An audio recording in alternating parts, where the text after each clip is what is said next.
the wind rustled through the leaves of the massive tree under which Jackson and Aurora had met for the first time, their journey from childhood friends to soulmates took root.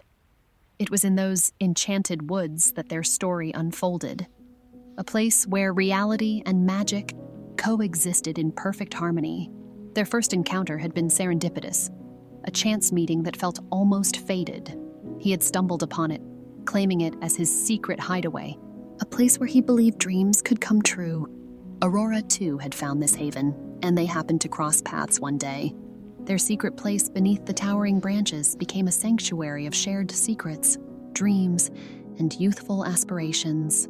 The woods that separated their homes now bridged the gap between their hearts. As they grew older and life beckoned them beyond the woods, Jackson's parents moved to a new home, while he chose to stay in the family house, a place forever linked to their cherished memories. When Jackson and Aurora married, they carried the enchantment of the forest into their lives, returning regularly to their secret place to reconnect with their shared past. But their idyllic world shattered when Aurora's life was tragically cut short during an armed robbery. Grief overwhelmed Jackson, turning his world into a monochrome existence. For a time, he couldn't bear to return to the woods that held the memories of his beloved wife. Yet, eventually, the pull of their secret place drew him back. His heart ached, and tears filled his eyes as he ventured into the woods. He followed the familiar path until, standing beside the massive tree, he discovered Aurora waiting for him. Tears streamed down Jackson's face. "Hey, mister," she greeted him, just as she had 1,000 times before. Jackson's voice trembled. How are you here?" "I've always been here," Aurora replied, "and so have you." Confusion enveloped Jackson, and he felt a lightheadedness creeping over him. He sank onto a nearby tree stump, a spot he could have located with his eyes closed. "You're not going crazy," she assured him. "What is this?" he whispered. Aurora gazed at him with warmth. "You've always believed in the magic of this place. You knew the life you wanted, and you created it here. You lived it, right here, with me." Laughter, like the tinkling of wind chimes, reverberated through the woods, and Jackson looked up to see their childlike forms perched in the massive tree, laughing as if they were carefree children once more.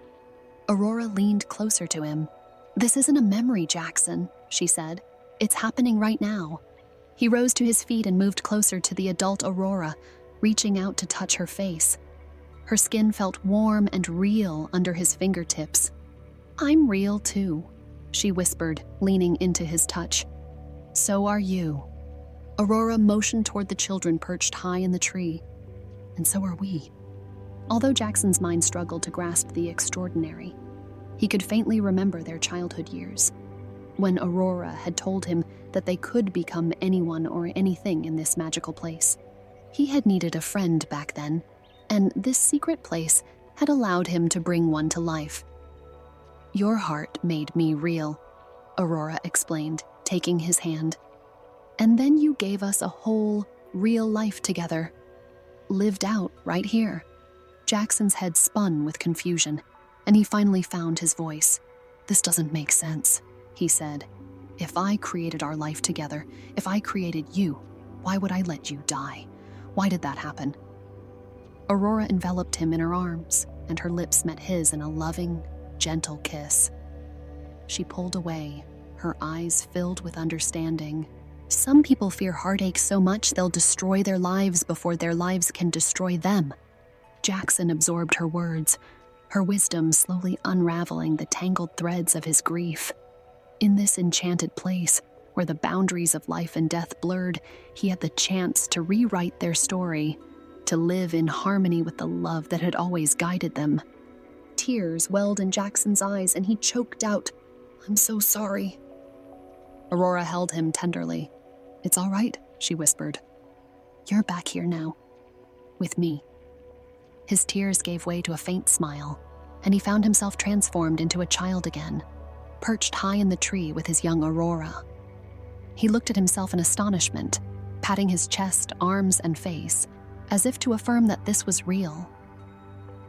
Then he took Aurora's hand, and her warm, reassuring smile made him realize that this was their second chance. "What's it going to be this time?" she asked. Jackson pondered for a moment, a mischievous twinkle in his eye.